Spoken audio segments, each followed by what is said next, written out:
In today's video, I'm going to show you exactly how to create flashcards in Trello so you can study smarter, stay organized, and track your learning progress visually. If you're a student, a language learner, or just someone who loves using Trello for productivity, this method turns Trello into a powerful digital flashcard system. Make sure to watch until the end, because I'll also show you how to organize your cards for maximum efficiency. And if you find this helpful, don't forget to like and subscribe for more simple and practical software tutorials. Let's get started. First, open Trello and go to the board where you want to create your flashcards. If you don't already have a dedicated board for studying, you can quickly create a new one and name it something like Study Board or Flashcards. Now, we're going to set up lists to track your progress. Create 3 lists. Name the first one To Study, the second one Reviewing, and the third one Mastered. These lists will act as stages in your learning process. When you first create a flashcard, it will go into To Study. As you practice, you'll move cards into Reviewing, and once you're confident with the material, you'll drag them into Mastered. This visual workflow makes it incredibly easy to see your progress at a glance. Next, let's create your first flashcard. Inside the To Study list, click on Add a Card. In the card title, type your question or term. This will act as the front of your flashcard. For example, you could type, "What is the capital of France?" or "Define photosynthesis." Keep it clear and concise, because this is what you'll see when you're reviewing quickly.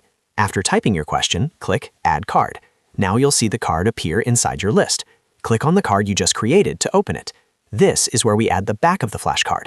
In the description field, click on Add a more detailed description.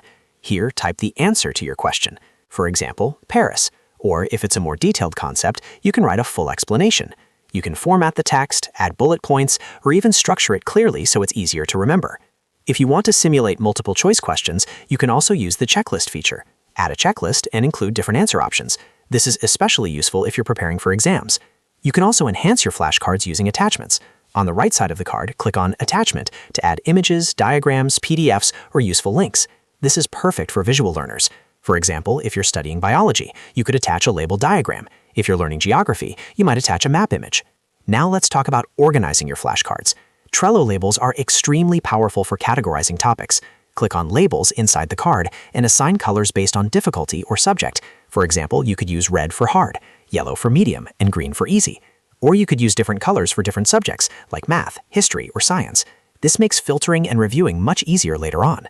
As you begin studying, simply read the question on the card title, try to answer it without opening the card, and then click to reveal the answer in the description. If you get it wrong, leave it in To Study. If you're improving but not perfect yet, drag it to Reviewing. And once you consistently get it right, move it to Mastered. This drag and drop system makes studying interactive and satisfying. Over time, your Mastered list will grow, giving you a clear visual representation of your progress. And if you ever need to review older material, you can simply move cards back into Reviewing. That's it.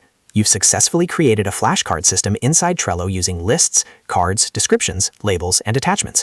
It's simple, flexible, and completely customizable for any subject. If this video helped you, make sure to hit that like button and subscribe to the channel for more easy software tutorials just like this. Thanks for watching, and I'll see you in the next video.